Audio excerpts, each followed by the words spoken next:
Shalom Bapak Ibu. Shalom.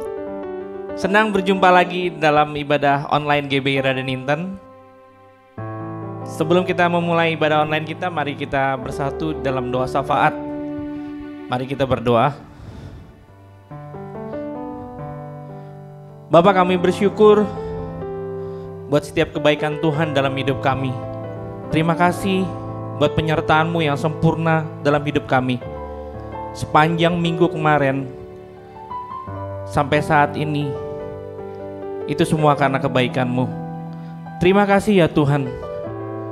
Terima kasih buat setiap keberadaan kami, keluarga kami, teman-teman kami, sahabat kami. Terima kasih buat semuanya itu ya Tuhan.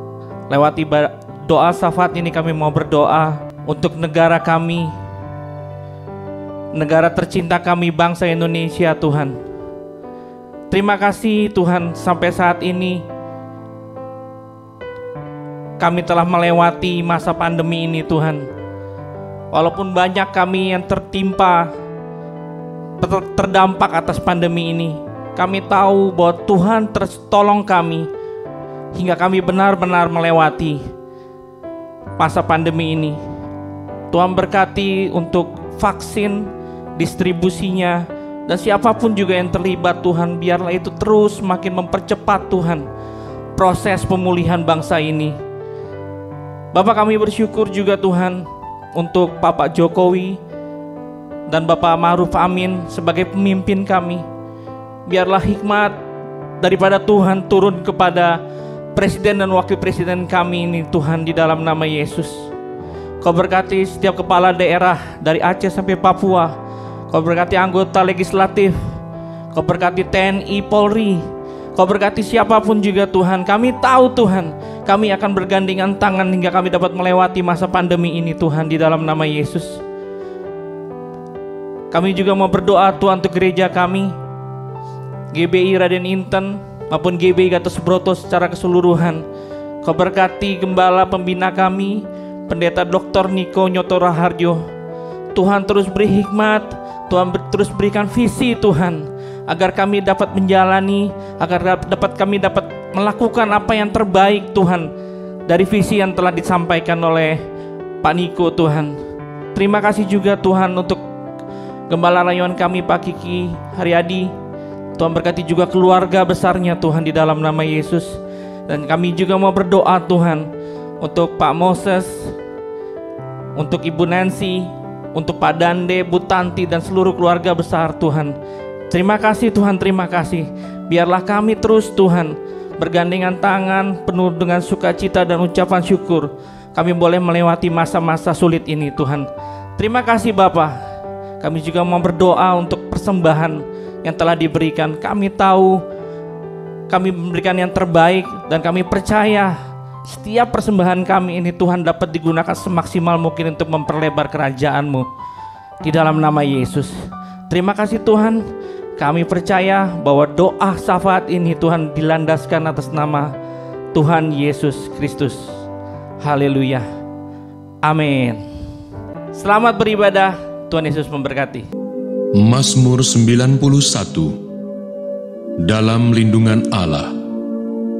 Orang yang duduk dalam lindungan yang maha tinggi dan bermalam dalam naungan yang maha kuasa akan berkata kepada Tuhan, tempat perlindunganku dan kubu pertahananku, Allahku yang kupercayai.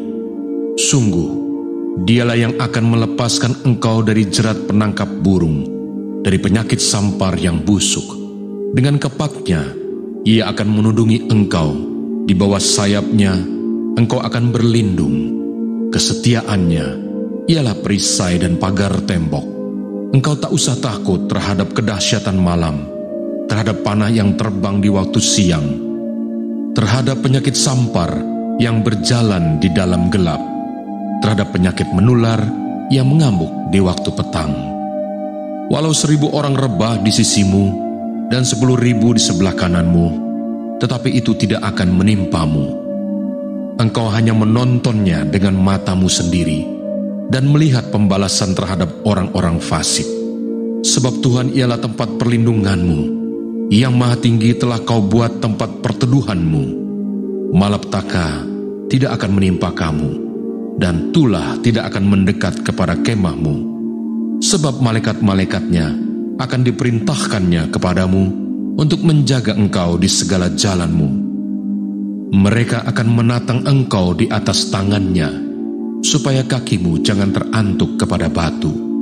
Singa dan ular tedung akan kau langkahi. Engkau akan menginjak anak singa dan ular naga.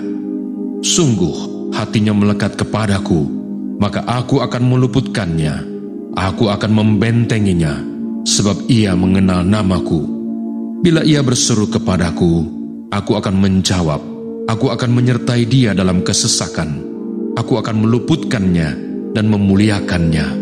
Dengan panjang umur akan kukenyangkan dia, dan akan kuperlihatkan kepadanya keselamatan daripadaku.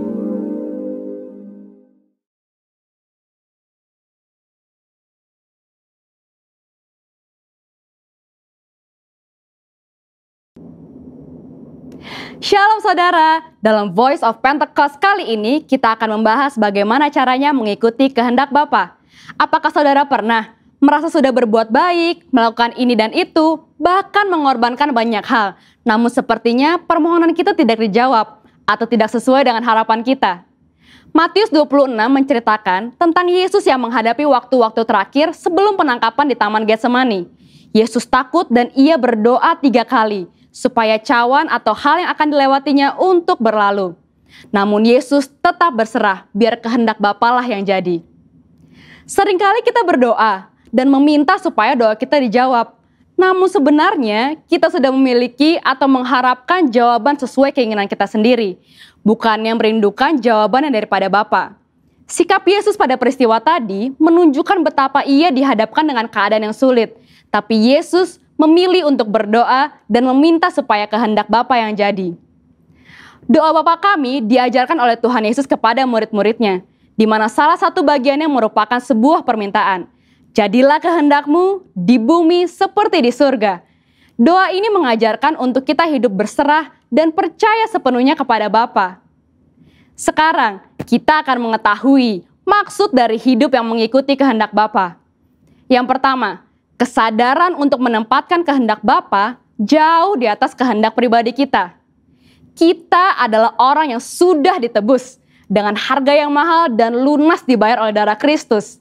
Di Roma 6 ayat 22 juga disebutkan, kita telah dimerdekakan dari dosa dan menjadi hamba Allah. Kehidupan kita bukanlah milik kita sendiri, tetapi milik Bapa. Sudah sepatutnya kita mengikuti kehendak Bapa. Yesus menyampaikan permohonan kepada Bapa di surga. Namun Yesus juga dengan tegas menyatakan, tetapi janganlah seperti yang ku kehendaki, melainkan seperti yang engkau kehendaki. Hidup manusia memang tidak terduga, karena kita tidak tahu apa yang akan terjadi besok. Maka dalam Yakobus 4 ayat 15 dikatakan, sebenarnya kamu harus berkata, jika Tuhan menghendakinya, kami akan hidup dan berbuat ini dan itu. Yang kedua, memahami dan menerima konsekuensi dari penyerahan diri terhadap kehendak Bapa. Kembali ke peristiwa yang dialami Yesus di Taman Getsemani. Setelah berdoa dan menyatakan, jadilah kehendakmu, yang terjadi adalah penangkapan, penyiksaan, dan penyalipan. Tetapi Yesus tetap taat dan menjalankan kehendak Bapa tersebut dengan tulus hati. Rasul Paulus menjelaskan lebih lanjut dalam Filipi 2 ayat 7-8. Yesus merendahkan dirinya untuk melakukan kehendak Bapa. Demikian juga kita temukan di kisah Ayub. Tentu kita mengingat betapa hidup Ayub diberkati oleh Allah. Lalu dalam seketika Ayub mengalami pencobaan yang begitu berat. Tetapi dalam Ayub 2 ayat 10b, ia berkata, apakah kita mau menerima yang baik dari Allah, tetapi tidak mau menerima yang buruk? Dalam kesemuanya itu, Ayub tidak berbuat dosa dengan bibirnya. Bahkan di tengah pergumulan yang dialaminya, Ayub memilih untuk tetap menerima kehendak Bapa. Roma 8 ayat 28 berkata, kita tahu sekarang bahwa Allah turut bekerja dalam segala sesuatu untuk mendatangkan kebaikan bagi mereka yang mengasihi Dia, yaitu bagi mereka yang terpanggil sesuai dengan rencana Allah. Mungkin saat ini kita belum tahu, mungkin saat ini kita sedang berada dalam prosesnya Allah, tapi akan tiba waktunya kita berkata, saya tahu sekarang bahwa selama ini Allah turut bekerja. Tuhan Yesus tidak pernah mengecewakan saudara. Mungkin tidak mudah, tapi mari sama-sama kita berjuang untuk menjadi pribadi yang mengikuti kehendak Bapa dengan menyadari hidup kita adalah kepunyaan Bapa, taat dan penuh ketulusan. Nah, untuk saudara sekalian, saya ingin mengajak saudara untuk berdoa Bapa kami. Mari kita berdoa. Bapa kami yang di surga, dikuduskanlah namamu, datanglah kerajaanmu, jadilah kehendak-Mu, di bumi seperti di surga. Berikanlah kami pada hari ini makanan kami yang secukupnya, dan ampunilah kami akan kesalahan kami, seperti kami juga mengampuni orang yang bersalah kepada kami. Dan janganlah membawa kami ke dalam pencobaan, tetapi lepaskanlah kami daripada yang jahat, karena Engkaulah yang mempunyai kerajaan dan kuasa dan kemuliaan sampai selama-lamanya. Amin. Untuk penjelasan lebih lanjut dari tim teologi kami, silakan klik link yang ada di atas atau scan QR Code yang tersedia. Salam integritas, Tuhan Yesus memberkati.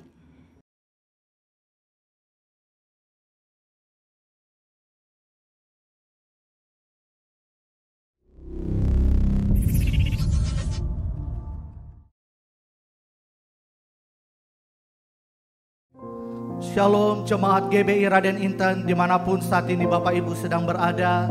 Mari sama-sama hari ini kita kembali mau beribadah di hadapan Tuhan. Kita mau memuji nama Tuhan, kita mau meninggikan nama Tuhan. Sekalipun hari ini mungkin keadaan kita kurang begitu baik, tapi percaya waktu kita sedang meninggikan nama Tuhan, Dia Allah yang akan berperkara atas setiap kehidupan kita hari ini. Untuk itu mari sama-sama kita bangkit berdiri Bapak Ibu yang ada di rumah-rumah. Mari kita sembah Yesus hari ini. Mari kita satukan hati, kita berdoa. Kami mengucap syukur Tuhan buat hari ini. Kami percaya hari ini ada semua karena anugerah-Mu Tuhan.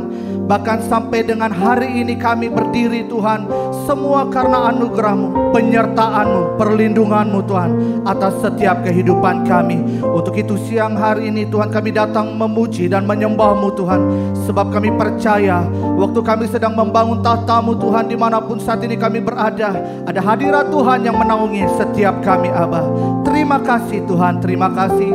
Kami buka ibadah kami hari ini hanya di dalam satu nama, di dalam nama Yesus Kristus. Mari setiap kita yang siap memuji dan menyembah Tuhan, kita katakan amin. Mari kita menikmati hadirat Tuhan hari ini. Terima kasih Tuhan. Betapa dahsyat Engkau Tuhan, pencipta segala yang ada, dulu sekarang sampai selamanya. Hanya Engkau Tuhan, tak terselami pikiran-Mu, tak terukur panjang setia-Mu. Dulu sekarang sampai selamanya. Hanya Engkau Tuhan, ku sembah Engkau Yesus. Hanya Engkau Allah di hidupku, tiada yang lain, hanya Kau. Hanya Engkau Tuhan selamanya. Kau tetap Allah walau dunia semua bergoncang, tak tergoyahkan. Kau tetap Allah. Mari dengan iman sekali lagi angkat pujian ini di hadapan Tuhan. Nyanyikan. Betapa dahsyat Engkau Tuhan, pencipta segala yang ada, dulu, sekarang, sampai selamanya. Hanya Engkau Tuhan, tak terselami pikiranmu, tak terukur panjang setiamu, dulu, sekarang, sampai selamanya. Hanya Engkau Tuhan, ku sembah Engkau Yesus, hanya Engkau Allah di hidupku.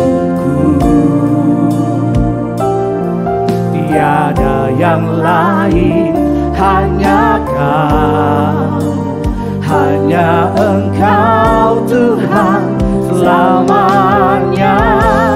Kau tetap Allah walau dunia semua bergoncang, tak tergoyahkan. Kau tetap Allah. Mari lebih lagi katakan, ku sembah Engkau Yesus. Hanya Engkau Tuhan, hanya Engkau Tuhan hari ini yang kami sembah. Allah di hidupku, sungguh tiada yang lain Tuhan, tiada yang lain, hanya Kau, hanya Engkau Tuhan selamanya. Kau tetap Allah walau dunia semua bergoncang, tak tergoyahkan, tak tergoyahkan. Kau tetap Allah. Mari Bapak Ibu angkat tangan di hadapan Tuhan, sekali katakan, ku sembah Engkau Yesus, hanya Engkau Allah di hidupku. Amin. Tiada yang lain, hanya Kau, hanya Engkau Tuhan selamanya. Kau tetap Allah walau dunia semua bergoncang, tak tergoyahkan. Kau tetap Allah. Mari sama-sama kita sembah Dia hari ini.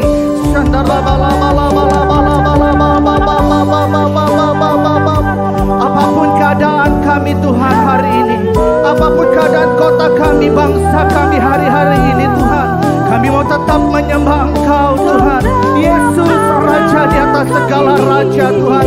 Engkau yang layak ditinggikan atas setiap kami hari ini Abah. Kami sembah Engkau Tuhan, kami sembah Engkau Yesus. Mari Bapak Ibu sama-sama yang sudah bisa berbahasa roh, mari mulai berbahasa roh dengan kuat hari ini. Oh,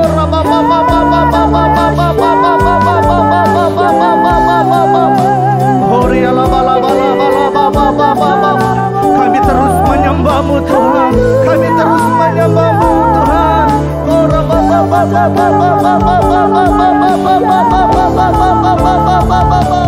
Ku kagum hormat akan Engkau, ku kagum hormat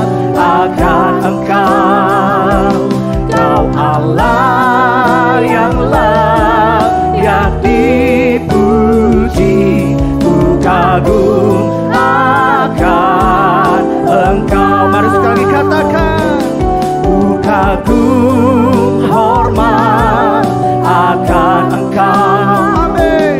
Ku kagum hormat akan Engkau. Kau Allah yang layak dipuji. Ku kagum akan Engkau. Mari beri tepuk tangan yang terbaik bagi Allah kita. Nyanyikan ku kagum. Ku kagum hormat akan Engkau. Ku kagum hormat akan Engkau. Amin. Kau Allah yang layak dipuji. Ku kagum akan Engkau. Ku kagum akan Engkau. Ku kagum akan Yesus, Yesus. Beri tepuk tangan yang terbaik bagi Allah kita. Beri sorak-sorai haleluya, haleluya. Berapa banyak Bapak Ibu hari ini yang siap untuk meninggikan nama Tuhan? Sebab Dia Raja di atas segala raja. Mari sama-sama kita meninggikan nama Tuhan. Sekali lagi kita kasih tepuk tangan yang terbaik. Sorakan haleluya. Mari Bapak Ibu dengan iman nyanyikan pujian ini di hadapan Tuhan. Kami angkat suara kami hari ini di hadapan-Mu Tuhan. Kami mau bersorak-sorai bagi Engkau. Sama-sama katakan, dasar dari yang ku harapkan. Amin. Bukti dari segala yang tak kulihat. Iman berikan ku kekuatan. Amin. Untuk melakukan perkara yang hebat. Katakan bersama. Bersama Roh-Mu ku pasti menang. Mari melompat katakan, tinggi nama-Mu dipuji, hormat kemuliaan, sorak dengan segenap hati, Raja keagungan. Mari sorakan. Sekali lagi kita akan pujian ini sama-sama dengan iman.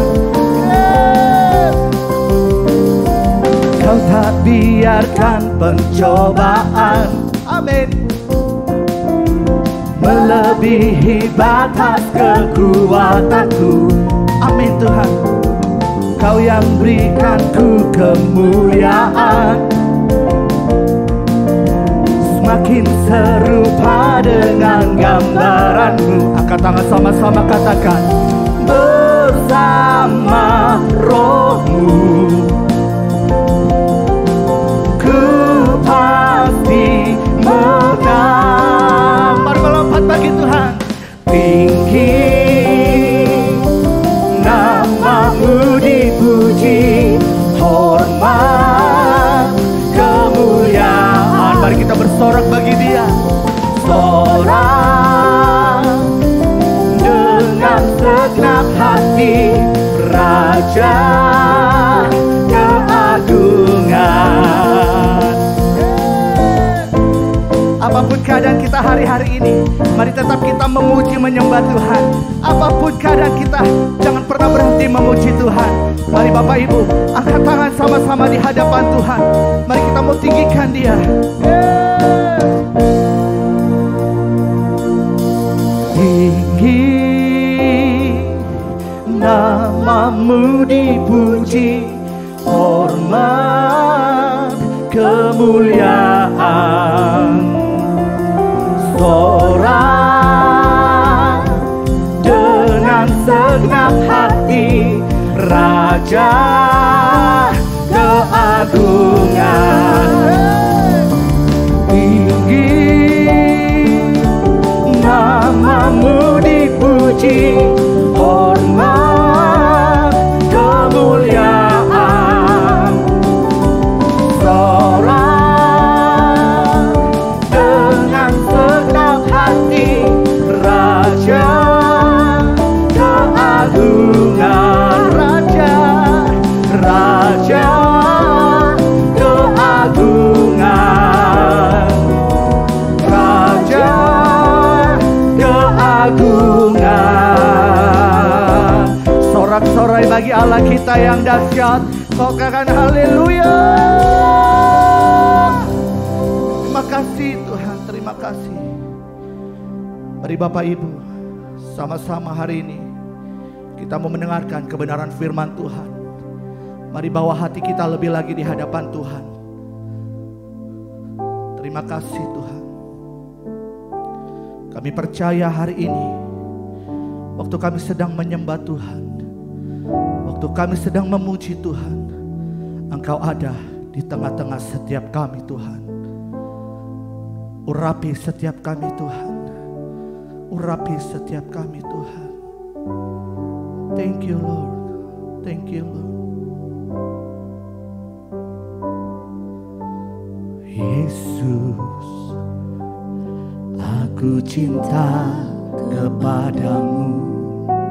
Yesus, aku cinta kepadamu. Yesus, aku cinta kepadamu. Yesusku, aku cinta Kau. Mari sekali lagi panggil namanya Yesus dengan iman. Yesus, aku cinta kepadamu. Yesus, aku cinta kepadamu. Yesus, aku cinta kepadamu. Yesusku, aku cinta Kau. Dengan segenap hatiku, dengan segenap jiwaku, hanya Engkau yang layak disembah. Yesus, tak terukur kasih-Mu. Yesus, sungguh ku cinta Kau. Dengan segenap hatiku, dengan segenap jiwaku, hanya Engkau yang layak disembah. Yesus, tak terukur kasih-Mu. Yesus, sungguh ku cinta Kau. Mari angkat tangan di hadapan Tuhan, panggil nama Yesus. Dengan segenap hatiku, dengan segenap jiwaku, hanya Engkau yang layak disembah. Yesus, tak terukur kasih-Mu. Yesus, sungguh ku cinta Kau. Mari sekali lagi katakan dengan segenap hatiku, dengan segenap jiwaku, hanya Engkau yang layak disembah. Yesus, tak terukur kasih-Mu. Yesus, sungguh ku cinta Kau. Dengan segenap hatiku, dengan segenap jiwaku, hanya Engkau yang layak disembah.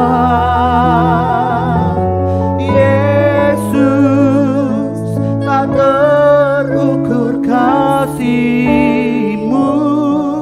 Yesus, sungguh Kau, Yesus, sungguh ku cinta Kau, Yesus,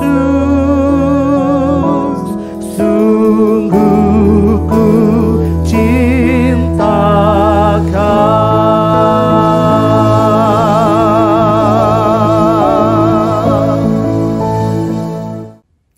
Shalom, selamat hari Minggu Jemaat GBI Raden Inten yang dikasihi Tuhan. Bagaimana keadaannya? Saya berharap Bapak Ibu Saudara semua dalam keadaan baik. Dan kalaupun ada di antara Bapak Ibu Saudara yang mungkin dalam keadaan yang kurang baik, percayalah bahwa Tuhan itu baik, bahwasanya untuk selama-lamanya kasih setianya. Di hari Minggu yang indah ini, saya ingin menyampaikan satu tema, The Beauty of Humility. Saudara, bicara tentang beauty, tentang kecantikan, atau indah, beautiful.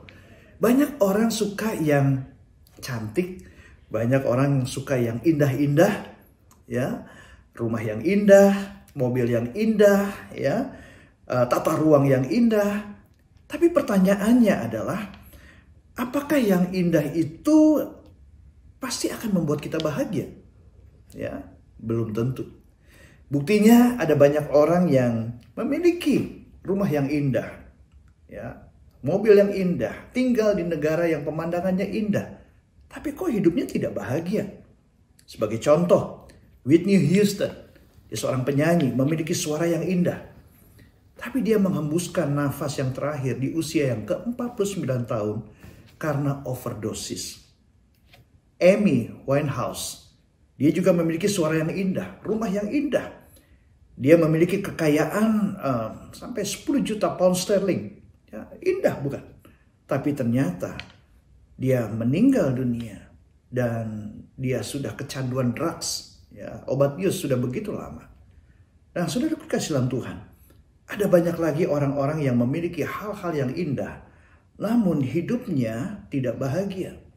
Dan hari ini saudara, dengan kita mempelajari firman Tuhan, dan tentunya dengan pengurapan Roh Kudus, kita akan menemukan the beauty of humility, keindahan dalam kerendahan hati. Daun akasia di atas dahan, makanan lezat buat jerapah. Memang dahsyat firman Tuhan, memberikan kekuatan yang berlimpah. Amin. Nah, saudara yang siap mempelajari firman Tuhan, ayo siapkan catatan saudara dan kita akan mulai. Ada sebuah pertanyaan, kenapa sih kita perlu kerendahan hati? Kenapa kita perlu memiliki humility? Yang pertama saudara, alasannya kenapa kita perlu memiliki humility, karena Tuhan ingin kita itu bahagia. Yesus berkata di dalam Matius 5 ayat yang ketiga, dikatakan berbahagialah orang yang miskin di hadapan Allah, karena merekalah yang empunya kerajaan surga. Saudara, kita perlu menyadari bahwa bahagia itu merupakan kehendak Allah atas umat ciptaannya. Tuhan ingin kita hidup bahagia. Mungkin ada yang berkata, tapi Pastor, ini kan lagi pandemi. Indonesia masih mengalami resesi ekonomi. Apa Tuhan sanggup memberikan kebahagiaan kepada umatnya? Saudara, kalau saudara berkata seperti itu atau bertanya seperti itu, saya mau katakan Tuhan itu sanggup. Sebab bagi Tuhan tidak ada perkara yang mustahil, saudara. Sebaliknya iblis ingin manusia itu hidup celaka. Iblis ingin manusia itu hidup dalam keadaan terkutuk. Nah saudara, Yesus mengajar satu pelajaran yang sangat menarik dan penting di sini saudara. Dari ajaran Yesus, Yesus berkata, berbahagialah orang yang miskin di hadapan Allah. Jadi artinya saudara, bahagia itu terjadi bukan karena disebabkan orang itu memiliki kekayaan berlimpah atau memiliki hal-hal yang bersifat materi, baru orang itu akan bahagia. Tidak. Yesus mengajarkan bahwa bahagia itu tercipta oleh keadaan orang itu. Artinya gini, persoalan bahagia itu terletak di dalam diri kita. Di dalam orang itu, bukan dari hal-hal di luar hidup kita. Bukan karena memiliki jabatan yang tinggi, bukan karena memiliki harta berlimpah, itu akan menjamin kebahagiaan dalam hidup kita. Bukan karena itu, tapi dari dalam diri kita. Nah, kesadaran kita akan miskin dalam roh, ya, miskin dalam roh ya saudara, bukan miskin secara materi, ya. Kesadaran kita akan miskin dalam roh di hadapan Allah, itu adalah pekerjaan Roh Kudus, ya. Roh Kuduslah yang menyadarkan keberadaan kita yang sebenarnya. Nah, oleh karena itu saudara, kalau kita memperhatikan di dalam terjemahan lama Alkitab bahasa Indonesia, kata miskin dalam roh itu diterjemahkan dengan rendah hati. So menurut saya nggak ada masalah sih dengan hal itu, ya, karena dalam pandangan secara rohani kedua hal itu nggak bisa dipisahkan, ya. Gak bisa dipisahkan. Karena kerendahan hati itu sendiri baru timbul kalau seseorang menyadari dirinya miskin dalam roh. So, sekarang kita akan melihat. Kita mau tahu cirinya orang yang miskin di hadapan Allah itu seperti apa sih? Cirinya orang yang rendah hati, yang humble itu seperti apa? Saudara, orang yang rendah hati cirinya adalah orang yang gampang diatur sama Tuhan. Orang yang rendah hati itu gampang tunduk sama Tuhan, ya.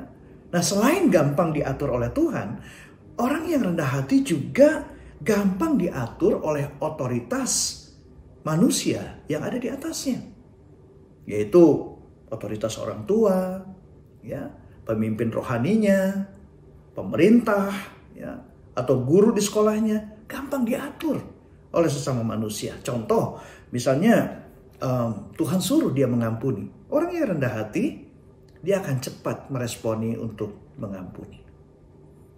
Ketika orang tuanya menyuruh anaknya untuk minta maaf sama saudaranya, ya, anak yang rendah hati itu langsung cepat minta maaf, ya. Orang yang rendah hati, ketika pemimpin rohaninya meminta dia untuk komit di dalam pelayanan, tanpa banyak alasan, dia juga akan langsung mengikuti apa yang diperintahkan oleh pemimpin rohaninya. Jadi orang yang rendah hati itu gak ribet, saudara. Ya, orang yang rendah hati gak keras hatinya.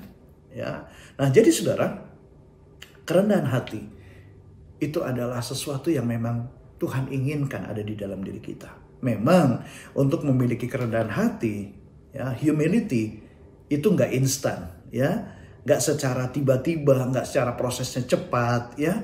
Memang perlu belajar, ya. Kita juga perlu mempraktekkan apa yang kita pelajari, ya. Nah, oleh karena itu secara singkat aja, ada 3 hal yang bisa membuat kita memiliki humility. Yang pertama adalah banyak mengucap syukur deh sama Tuhan, ya.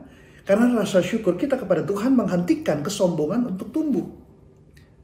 Nah, kita harus belajar juga untuk berterima kasih kepada orang-orang, ya, yang ada di sekitar kita atas hal-hal yang mereka lakukan terhadap diri kita.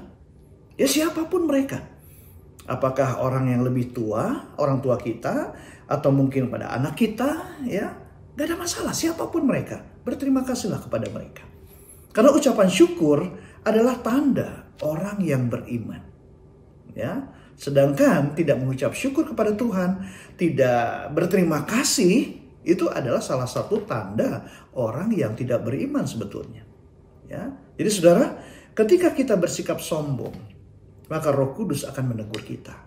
Nah, untuk kita memiliki kerendahan hati, ketika Roh Kudus menegur kita karena kesombongan yang ada dalam diri kita, ya, jangan keraskan hati. Ya, yang kedua, supaya kita bisa memiliki kerendahan hati, akui aja perbuatan dosa kita dengan segera. Ya, karena pengakuan itu adalah tanda bahwa kita sudah memeriksa diri kita. Oh iya, saya ini sombong, ya. Dan mengingatkan tentang siapa kita. Kalau bukan karena kasih karunia Tuhan, kita nggak diselamatkan. Nah, pengakuan dosa ini sangat penting, saudara, untuk pemulihan hubungan kita dengan Tuhan. Ya. Karena di kayu salib lah kita memahami sangat jelas siapa diri kita. Bahwa kita adalah orang yang berdosa. Tetapi di kayu salib itulah kita memahami sangat jelas bahwa kita itu dikasihi oleh Tuhan. Nah, itu sebabnya penting buat saudara dan saya bahwa pengampunan Tuhan itu memberikan kita kedamaian, memberikan kita keamanan. Nah, oleh karena itu kita bisa memiliki kebebasan untuk bertumbuh dalam kerendahan hati karena kita memiliki kedamaian dan keamanan dari Tuhan. Nah, hal yang ketiga untuk kita memiliki kerendahan hati atau humility, kedengarannya ini memang kurang enak, saudara ya. Tapi ini ampuh menurut saya untuk membuat kita humble, untuk membuat kita rendah hati. Yaitu apa? Bersiaplah untuk menerima penghinaan. Ya, dan saudara, orang-orang yang ada di sekitar kita itu sangat mungkin menyakiti kita. Ya, tapi ketahuilah bahwa mereka yang menyakiti kita justru ya, sikap mereka itu, perlakuan mereka itu bisa membantu kita untuk menjadi rendah hati. Ya, penghinaan atau dipermalukan itu justru membuat kita bisa menjadi lebih seperti Yesus. Bukankah Yesus juga pernah dihina, pernah dipermalukan? Mungkin kita pernah dibuat gagal oleh seseorang. Mungkin kita pernah diejek atau mungkin kita pernah dianggap remeh oleh seseorang. Ya. Tapi ketahuilah saudara bahwa kita bisa dapat belajar banyak untuk rendah hati justru ketika kita berada di level yang paling bawah. Ya, nggak mudah saudara, nggak mudah, ya kan? Ya, bisa dirasakan berat. Tapi semua itu akan menjadi ringan, menjadi enteng kalau kita menjalaninya dan kita mau dipimpin oleh Roh Kudus. Kita menjalaninya dalam kendali Roh Kudus akan jadi ringan. Jadi poin yang saya mau sampaikan saudara, kalau kehidupan kita itu mau diperintah, maka Roh Kudus akan memerintah di dalam kehidupan kita. Ya. Dan karena Roh Allah yang memerintah hidup kita, maka kita akan berada di dalam kerajaannya. Dan otomatis kerajaan surga akan menjadi bagian kita. Sebab ada tertulis di dalam Roma 14 ayat yang ke-17, sebab kerajaan Allah bukanlah soal makanan dan minuman, tetapi soal kebenaran, damai sejahtera, dan sukacita oleh Roh Kudus. Amin. Dan itu semua saudara yang akan membuat kita itu bahagia. Ya, membuat kita menjadi bahagia saudara. Dan karena Tuhan memberikan kita kebahagiaan, ya, maka hal yang kedua untuk menjawab, kenapa sih kita harus memiliki kerendahan hati? Kita harus memiliki humility. Jadi yang pertama adalah Tuhan ingin kita bahagia. Yang kedua adalah kebahagiaan itu membuat segalanya menjadi indah. Saudara, banyak orang yang meragukan dan mempertanyakan ajaran Tuhan Yesus tentang kerendahan hati. Kenapa meragukan? Kenapa mempertanyakan? Karena salah satunya mereka salah mengerti, saudara, tentang kerendahan hati itu sendiri. Ya, banyak orang berpikir bahwa orang yang rendah hati itu adalah orang yang lemah, orang yang nggak bisa berbuat apa-apa, orang yang pasif gitu ya. Ya. Ada sesuatu yang tidak beres, tapi nggak mau ngomong. Nah, itu pandangan yang menurut saya salah. Karena saudara, kerendahan hati justru itu bisa meredakan pertengkaran. Amsal 15 ayat yang pertama dikatakan, jawaban yang lemah lembut meredakan kegeraman. Nah, orang yang meredakan pertengkaran itu bukanlah orang yang pasif, melainkan orang yang justru berinisiatif. Ya, bukan orang yang diam gak mau ngomong, enggak. Justru orang yang rendah hati itu berani bicara. Tapi waktu dia menyampaikan pemikirannya, waktu dia bicara dengan sikap hormat, dengan sikap yang santun. Kerendahan hati justru membuat kita menemukan kedamaian. Ya. Firman Tuhan mengajarkan bahwa kalau kita rendah hati, maka kita itu bisa menangani perlakuan-perlakuan yang tidak adil dalam hidup kita. Tapi dengan cara damai dan tidak menimbulkan rasa getir di dalam diri kita. Ya, dan juga tidak menimbulkan pahit hati, saudara. Efesus pasal yang keempat ayat 31-32 Paulus menulis segala kepahitan, kegeraman, kemarahan, pertikaian, dan fitnah hendaklah dibuang dari antara kamu, demikian pula segala kejahatan. Tetapi hendaklah kamu ramah seorang terhadap yang lain, penuh kasih mesra dan saling mengampuni sebagaimana Allah di dalam Kristus telah mengampuni kamu. Jadi saudara, kerendahan hati justru membuat kita itu tidak membalas dendam. Nah, itulah kedamaian. Dan orang yang menangani perlakuan yang tidak adil itu bukanlah orang yang pasif, saudara. Nah, justru ketika kedamaian dan kerukunan terjadi, Alkitab bilang apa? Di dalam Mazmur 133 ayat 1-3. Sesuatu yang baik, sesuatu yang indah di mata Tuhan ketika Tuhan melihat kita hidup damai, hidup rukun. Ya, rukun bukan berarti gak pernah ada masalah. Masalah bisa terjadi, saudara.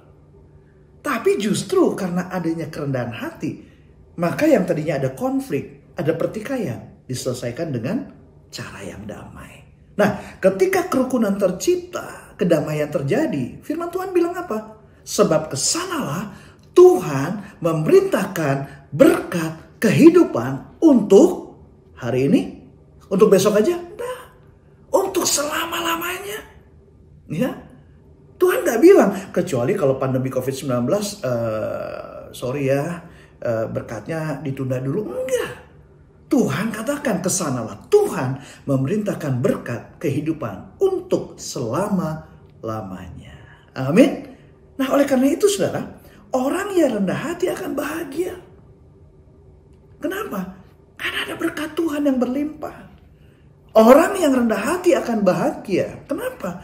Karena dia akan ditinggikan Tuhan. Dan itu indah, saudara. Itu indah.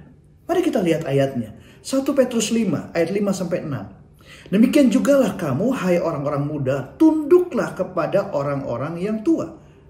Dan kamu semua rendahkanlah dirimu seorang terhadap yang lain, sebab Allah menentang orang yang congkak, tetapi mengasihani orang yang rendah hati.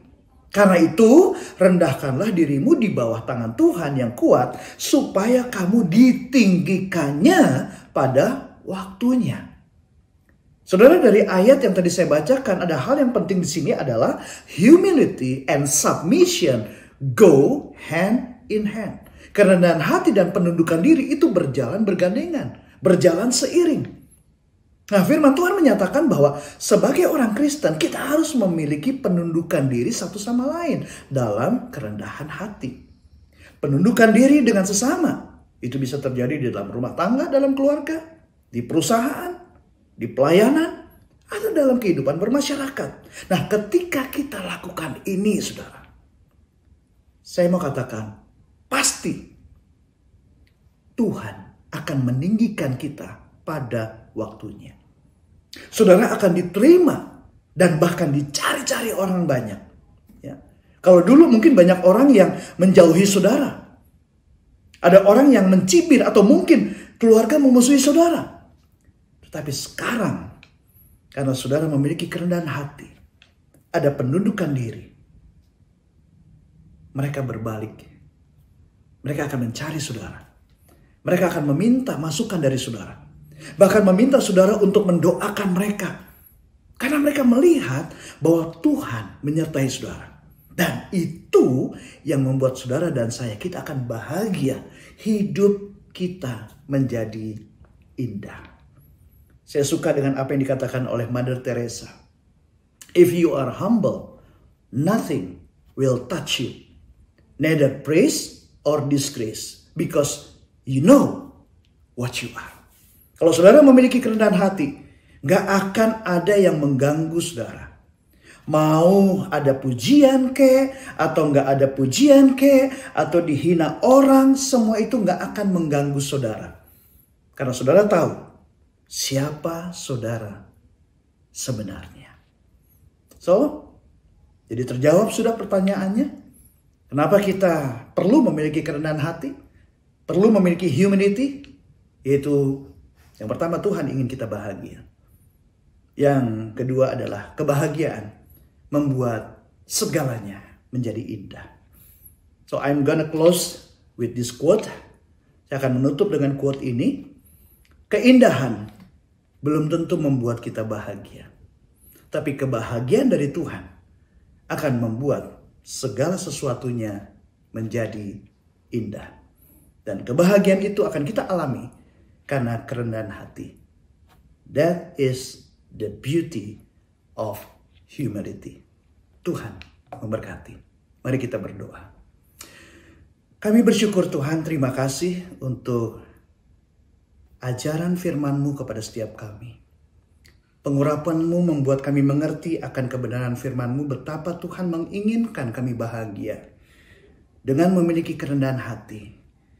Dan ketika kami memiliki kerendahan hati, kebahagiaan itu membuat hidup kami menjadi indah.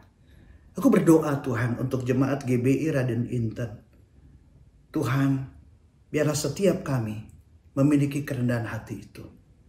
Dan kami akan melihat gereja-Mu, GBI Raden Inten, tidak akan pernah sama lagi. Tetapi akan mengalami kebahagiaan yang berlimpah-limpah yang datangnya dari Tuhan. Di dalam nama-Mu Tuhan Yesus Kristus kami berdoa dan mengucap syukur. Amin. Shalom saudara, saya percaya firman Tuhan yang sudah kita dengarkan bersama akan menguatkan kita dan menolong kita untuk menjalani kehidupan kita di hari-hari mendatang. Sebelum kita terima doa berkat, mari kita sama-sama perkatakan definisi dari Pentakosta ketiga. 2, 3. Pentakosta ketiga adalah pencurahan Roh Kudus yang dahsyat di zaman ini, melebihi yang terjadi di Azusa Street. Pentakosta ketiga akan mengakibatkan penuaian jiwa yang terbesar dan yang terakhir sebelum Tuhan Yesus datang kembali. Pentakosta ketiga akan membangkitkan generasi Yeremia, yaitu anak-anak muda yang dipenuhi Roh Kudus, cinta mati-matian kepada Tuhan Yesus, tidak kompromi terhadap dosa, dan akan bergerak untuk memenangkan jiwa. Pentakosta ketiga lahir di Indonesia dan bergerak ke bangsa-bangsa. Gerakan ini dari timur ke barat dan akan kembali ke Yerusalem. Pentakosta ketiga akan memberikan kuasa untuk menyelesaikan amanat agung, dan setelah itu Tuhan Yesus datang kembali. Amin. Mari kita bersama-sama arahkan hati kita angkat kedua tangan kita kepada Tuhan. Terimalah berkat, anugerah, damai sejahtera dan sukacita yang berlimpah dari Bapa di surga melalui anaknya yang tunggal, Yesus Kristus, dan persekutuan yang manis dengan Roh Kudus memberkati kita dari sekarang sampai selama-lamanya. Dalam nama Yesus, haleluya. Amin. Tuhan Yesus memberkati. Allah yang layak dipuji, ku kagum.